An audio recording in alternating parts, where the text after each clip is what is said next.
Believe it or not, the Hollywood scandals of the past were even more outrageous than those we see today.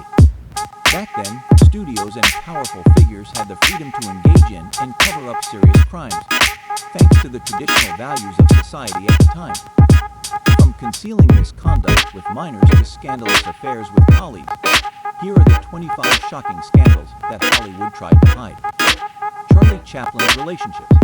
As Hollywood's most iconic figure in its golden age era, Charlie Chaplin was involved in several relationships with young actresses, which Hollywood tried to keep hidden due to the potential scandal and backlash that could tarnish his public image and the film industry's reputation. Chaplin's fame and influence were immense, granting him significant power and leeway in his personal and professional life. His first high-profile romance was with Edna Purviance, who was 19 when she met the 26-year-old Chaplin. This relationship set the stage for his future more controversial involvements. Chaplin met and married Mildred Harris when she was just 16, and he was 29. The marriage was troubled and ended in a public and messy divorce. In his mid-30s, Charlie married Lita Gray in haste after getting her pregnant, ending in a highly scandalous divorce that included accusations of Chaplin's inappropriate behavior. Perhaps his most enduring relationship was with Una O'Neill, whom he married when he was 54 and she was 18. Despite the significant age gap, this relationship lasted until Chaplin's death and was seen as a loving and stable partnership. Fatty Arbuckle's trials. Roscoe Fatty Arbuckle's scandal may have been the first major scandal in the American film industry. The repercussions of his trials were far-reaching, affecting not only Arbuckle's career, but also the reputation and operations of Hollywood as a whole. It began over Labor Day weekend in 1921 during a party in a San Francisco hotel. Virginia Rappe, a young actress, became fatally ill at the party and died 4 days later due to peritonitis caused by a ruptured bladder. Arbuckle was accused of assaulting her, which allegedly led to her injuries. Arbuckle faced 3 trials. The first 2 trials resulted in hung juries and widespread media coverage. The third trial ended in an acquittal and included a formal written statement from the jury apologizing to Arbuckle for the ordeal he had been subjected to. Despite his acquittal, the damage to his public image was irreversible. The Black Dahlia murder. The death of Elizabeth Short, also known as the Black Dahlia, remains one of Hollywood's most notorious unsolved mysteries. Her body was found mutilated and bisected at the waist in a vacant lot in Los Angeles in January 1947. The gruesome nature of her death and her connections to the Hollywood social scene fueled intense public and media interest. Short was known to socialize with various figures in the industry, which led to speculation about her relationships with influential men, including some well-known studio personalities and movie stars. This speculation made the case a sensitive issue for Hollywood's image. Despite extensive investigations, no one was ever charged with her murder, and it remains one of Los Angeles' most famous cold cases. Judy Garland's mystery.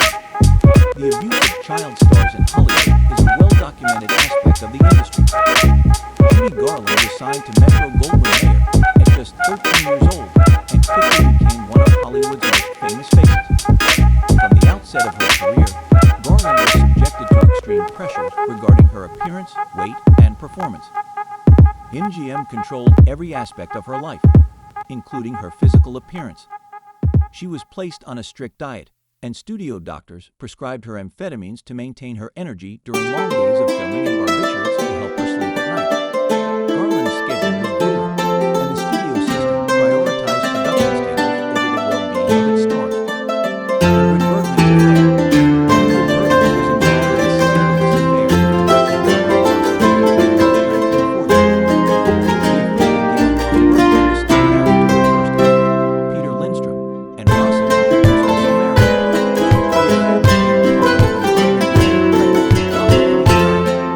The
between Turner and Stompanato at Turner's Beverly Hills home.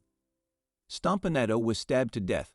The knife was wielded by Turner's 14-year-old daughter, Cheryl Crane, who later claimed she was defending her mother from Stompanato's violent threats.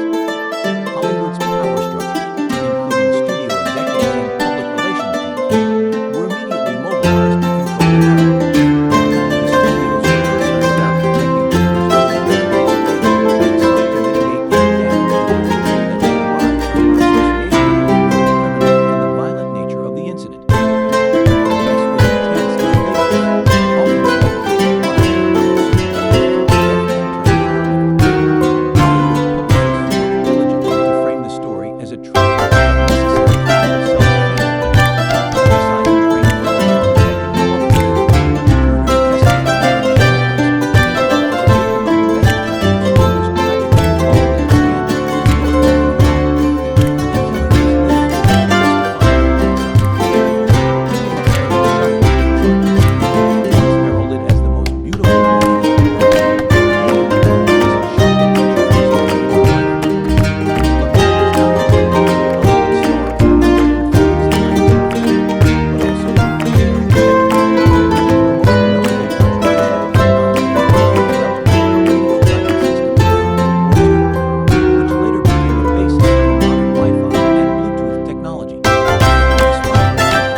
Attempted to minimize media coverage of her arrests when they were reported.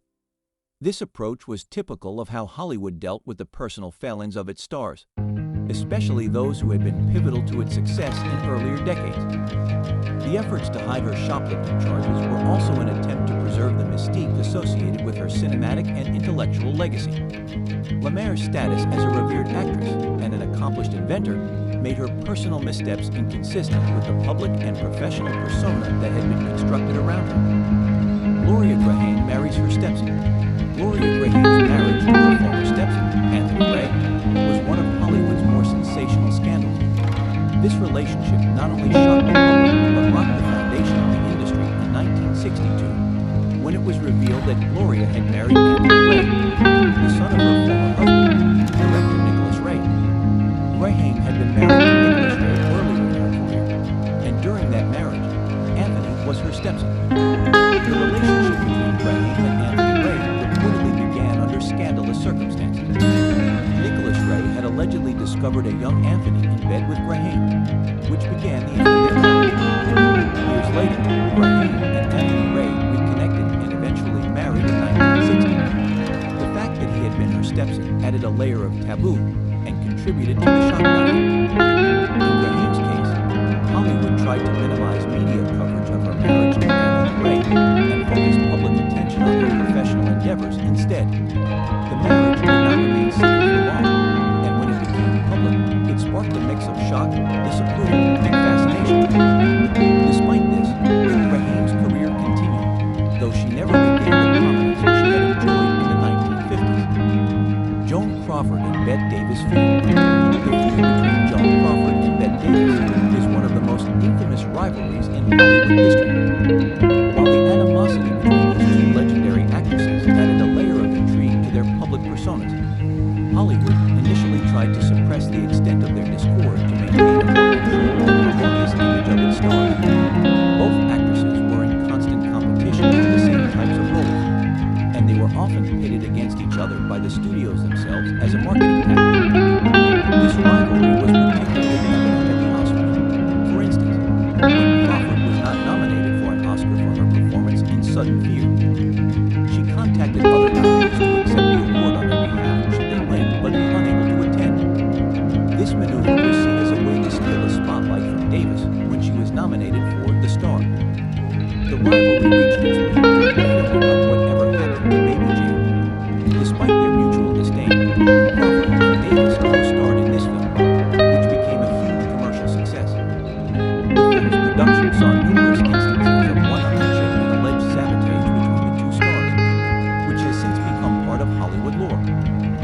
Hollywood studios, aware of the potential negative impact of such public displays of animosity, initially tried to weaken the feud. They were concerned that it could harm the marketability of the films involving both actresses.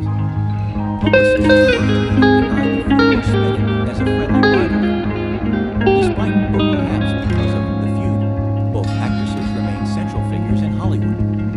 The death of George Reeves. The mysterious death of George Reeves, best known for his role as Superman in the 1950s television series Adventures of Superman, has puzzled fans and historians alike for decades. Reeves died from a gunshot wound in 1959 at his home in Los Angeles, and the circumstances surrounding his death have led to numerous theories and speculations. His death was ruled a suicide by the police. However, the circumstances of his death raised several questions, as there were no fingerprints on the gun found at the scene, which was unusual for a suicide. He died during the early hours while guests were still in the house, adding layers of complexity and conflicting testimonies about the events leading to the discovery of his body. The official verdict was suicide, supported by his apparent depression over his typecasting and career challenges. Some believe that Reeves' death was accidental, possibly at the hands of one of the party guests. The studios were concerned about protecting their investments and maintaining a sanitized image of their stars. Reeves' death as a suicide or murder could tarnish the wholesome image associated with Superman, potentially impacting ongoing projects and related revenues. So, there was an effort to downplay the mysterious aspects of his death in the press, focusing instead on his supposed personal troubles or framing the incident as a clear-cut case of suicide. Elizabeth Taylor's multiple marriages. Elizabeth Taylor, one of Hollywood's most glamorous and talented actresses, was equally famous for her multiple marriages as for her cinematic achievements. Throughout her life, Taylor was married 8 times to 7 different men. Her marriages were a mixture of genuine love, media spectacle, and sometimes scandal, reflecting the changing attitudes and roles of American society across several decades. Hollywood was invested in maintaining Taylor's image as a leading lady, and each of her marriages brought a different facet of her personal life into the public eye, sometimes overshadowing her career achievements. Studios often sought to minimize the negative press and promote her films instead of her personal life. Taylor's relationships with the press were complicated, while she was often willing to share aspects of her personal life. The studios she worked with were less enthusiastic about such disclosures, particularly when they impacted her image and their investments. During the era when Taylor's most scandalous relationships occurred, notably her affair with Eddie Fisher and her multiple marriages to Richard Burton, Hollywood's PR machinery worked overtime. Hollywood's attempts to manage and sometimes hide the details of her marriages were driven by commercial considerations related to her box office appeal. Over time, however, the perception of her marriages shifted from scandalous to somewhat tragic as the emotional toll of her personal life became apparent. Olivia de Havilland versus Warner Bros. Olivia de Havilland's lawsuit against Warner Bros. in the 1940s is a landmark case in Hollywood known for its impact on the studio system and the contractual freedom of actors. Hollywood initially tried to suppress this lawsuit due to its potential implications for the entire industry. De Havilland's legal challenge centered around California Labor Code Section 2825, commonly referred to as the De Havilland Law after her victory. This law stipulated that an employer could not enforce a personal service contract after 7 years from the date of the first performance or signing. De Havilland argued that Warner Bros. Was unlawfully extending her contract beyond this 7-year period by adding suspension times. The lawsuit threatened the fundamental business model of the studio system at the time, which relied heavily on long-term contracts to control actor careers. A victory for de Havilland could empower other actors to challenge their contracts, potentially leading to greater talent costs and less studio control. Hollywood studios, including Warner Bros., were wary of the public siding with de Havilland, fearing that it would encourage more lawsuits and challenges to the established order.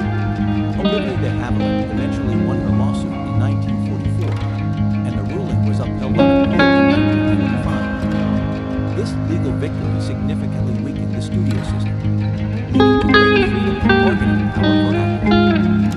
Actors gained more leverage in negotiations, leading to the rise of independent production companies and agents playing a more significant role in the industry. Marilyn Monroe's murder. Marilyn Monroe's death in 1962 remains one of the most discussed in and outside Hollywood today. Officially ruled as a probable suicide due to an overdose of barbiturates, her untimely demise has fueled countless theories and speculation, ranging from accidental overdose to murder.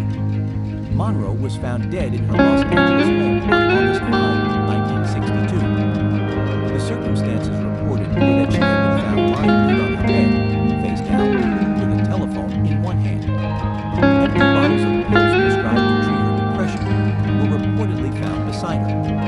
The Los Angeles County Coroner's Office concluded that her death was caused by a self-administered overdose of sedative drugs and that the mode of death is probable suicide. However, some believe that Monroe was romantically involved with John F. Kennedy or Robert Kennedy, and that her knowledge of sensitive political information led to her silence. Some say it was the mafia who killed her as a way to discredit the Kennedys, with whom she was associated.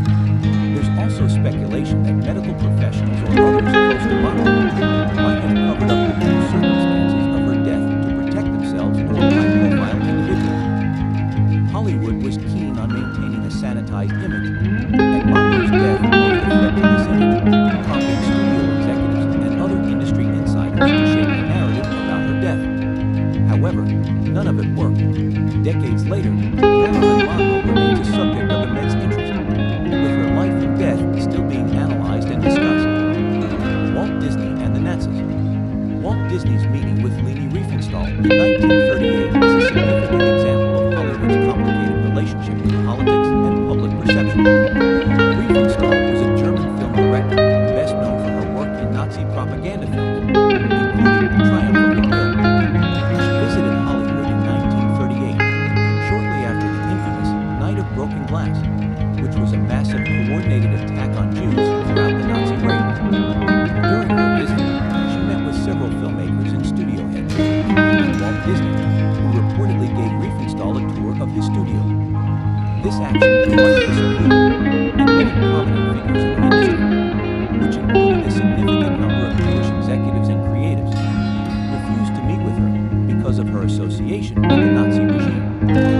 Disney's decision to meet with Riefenstahl was not widely publicized at the time and remained a relatively obscure fact until well after World War II.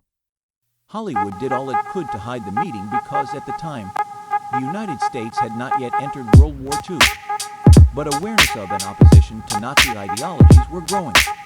Hollywood, as an industry heavily influenced by Jewish talent, was particularly sensitive to any associations with Nazi sympathizers, and Disney, as a leading figure in American entertainment, was especially cautious about his public image. The death of actress Natalie Wood. In 1981, during a weekend boat trip to Santa Catalina Island on a yacht Splendid, actress Natalie Wood drowned. Also on board were her husband, Robert Wagner, actor Christopher Walken, and the boat's captain, Dennis Davern. The official story initially reported to authorities was that Wood accidentally fell into the water and drowned. However, details revealed by subsequent investigations have cast doubt on this narrative. There were reports of a heated argument between Wagner and Wood, and differing statements about when Wood was noticed missing. The autopsy report noted that Wood had bruises on her body and arms, as well as an abrasion on her left cheek. But it was unclear whether these occurred before her death or as she struggled in the water. Wood was reportedly not a strong swimmer, which raised questions about how she ended up in the water in a life jacket. After the initial investigation by authorities, friends, family, and fans were left with many questions, partially due to the lack of a thorough investigation at the time and the vague and often conflicting accounts of those last seen with her. In 2011, the case was reopened after the boat's captain, Dennis Davern, publicly stated that he had lied during the initial investigation, and that a fight between Wagner and Wood had occurred the night she disappeared. Paul Byrne's death. As far as Hollywood scandals go, this was one of the most enduring. The situation was heavily cloaked by the movie studios involved, particularly MGM, which went to great lengths to protect its stars and its own reputation. Just 2 months after their marriage, on September 5, 1932, Paul Byrne was found dead at their home in Beverly Hills from a gunshot wound to the head. to his body was a note that suggested suicide. The note reads, in part, "Dearest dear, unfortunately, this is the only way to make good the frightful wrong I have done you, and to wipe out my abject humiliation. I love you." The death was immediately sensationalized in the press, but MGM moved quickly to control the narrative. MGM executives, including studio head at the time, Louis B. Mayer, were among the first to arrive at the scene. It was widely reported that evidence might have been tampered with or removed before police arrived. As a major star, Harlow's public image was crucial to MGM. The studio orchestrated a publicity campaign to protect her from any negative association with Byrne's death. They emphasized her grief and shock, keeping her away from the press for a time. Some speculated that a former lover murdered Byrne, or that his death involved foul play related to his financial dealings or other personal conflicts. Clara Bow's affairs. Clara Bow, famously known as the It Girl during the Roaring Twenties, was one of Hollywood's perfect sex symbols and a leading figure in the silent film era. Her vivacious personality and on-screen charisma made her an icon, but her personal life was fraught with scandal, much of which Hollywood tried to keep under wraps. Bow's personal life was a magnet for scandal in the booming tabloid industry. The most damaging rumors included numerous affairs, some allegedly with high-profile celebrities, and even with her entire USC football team. These stories were likely exaggerated by the press at the time. Paramount Pictures, the studio under which Bow worked, went to great lengths to protect her image and their investment. This included hiring publicists to craft a more wholesome image for her in the press and attempting to suppress negative stories. Studios would often provide exclusive stories and access in exchange for favorable coverage or the suppression of unsavory details about their stars. At times, they even resorted to legal action to keep private details from becoming public. For Clara Bow, this meant keeping her name out of the papers in a derogatory way, despite the pervasive rumors and gossip that surrounded her. Thelma Todd's death. Thelma Todd, a popular actress in the early days of Hollywood, known for her roles in comedic films and her work with the Marx Brothers, died under mysterious circumstances in 1935. Her death, initially ruled as accidental due to carbon monoxide poisoning, quickly became the subject of intense media speculation and numerous conspiracy theories, prompting Hollywood and its associated entities to manage the narrative closely.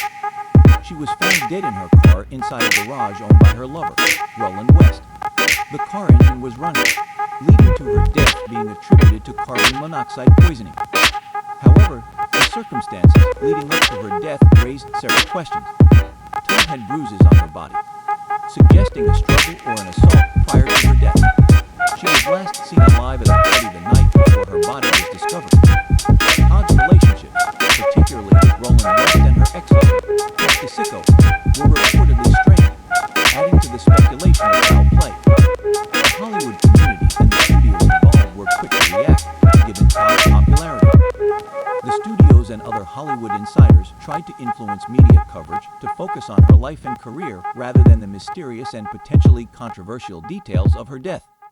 At the time of her death, Todd was involved in several film projects, and there was a vested interest in protecting these investments and the general business reputation of Hollywood. Thomas Ince's death. Thomas Ince, a pioneering film producer and director known as the Father of the Western, died under mysterious circumstances in 1924, which shook the industry and led to rumors that had persisted for 3 years. Ince's death occurred after he attended a weekend party aboard the Japanese.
which included numerous relationships that she and the studios went to great lengths to keep out of the public eye.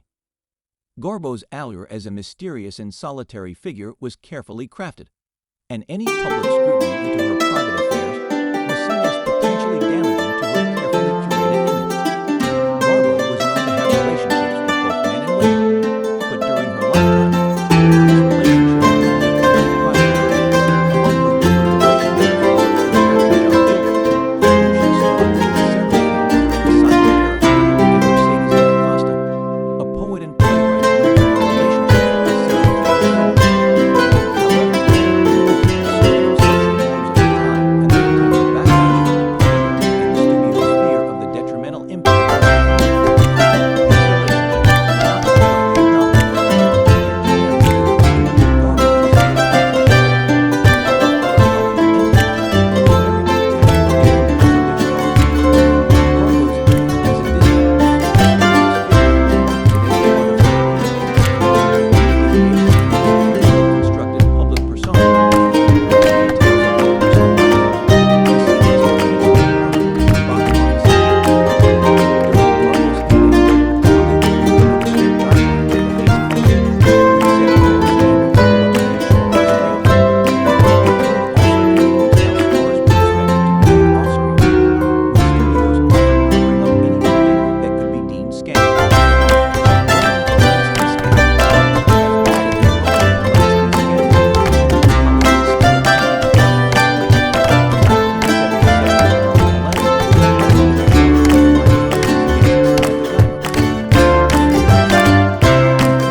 Stemmed from an incident at actor Jack Nicholson's home in Los Angeles. Nicholson was not present in the house at the time of the incident. Polanski pleaded guilty to the lesser charge of unlawful intercourse with a minor as part of a plea bargain that included dropping the remaining charges. He was ordered to undergo a psychiatric evaluation at a state prison, where he served 42 days before his sentencing. When Polanski learned that the judge might disregard the plea bargain and impose a much longer prison sentence than originally agreed upon, he fled to France in 1978, avoiding potential imprisonment in the U.S. France was not extradited citizen, and Polanski has had French citizenship since 1976. The industry, including many celebrities and insiders, was initially quiet or supportive of Polanski, focusing on his artistic contributions rather than his criminal action. Some media outlets evidently downplayed his achievements and the complexities of the case rather than the clear moral and legal breaches. Over the years, numerous celebrities and filmmakers have publicly supported Polanski, arguing that his artistic genius or the time elapsed since the incident should mitigate the legal or ethical considerations. Errol Flynn's trial. It would be a surprise if Errol Flynn didn't make it on this list. The leading man of Hollywood's golden age became as famous for his off-screen escapades as for his on-screen heroics. His 1943 statutory rape trial is one of the early scandals that tested Hollywood's ability to protect its stars in the face of serious allegations. The scandal began when two underage girls, Betty Hansen and Peggy Satterley, accused Flynn of statutory rape. The allegations emerged in 1942, claiming that the incidents occurred at Flynn's home in Hollywood and aboard his yacht, respectively. Hansen was 17 and Satterley was 16 at the time of the alleged offenses. Flynn was charged, and that charge carried significant social stigma and legal consequences at the time. The trial that ensued drew enormous media attention, both nationally and internationally. Warner Bros., the studio under contract with Flynn, provided substantial support to him during the trial. They hired the best available legal representation, and Flynn's team worked to shape public perception, portraying Flynn as being victimized by opportunistic accusers looking to exploit his fame for financial gain. This narrative played into Flynn's Playboy image, suggesting that such encounters were consensual and misunderstood. Flynn was acquitted in 1943 after a highly publicized trial. His attorney, Jerry Giesler, discredited the accuser's testimonies based on their behavior and supposed motivations. The trial's outcome was influenced by the cultural and social norms of the time, which often blamed the victims in such cases and placed the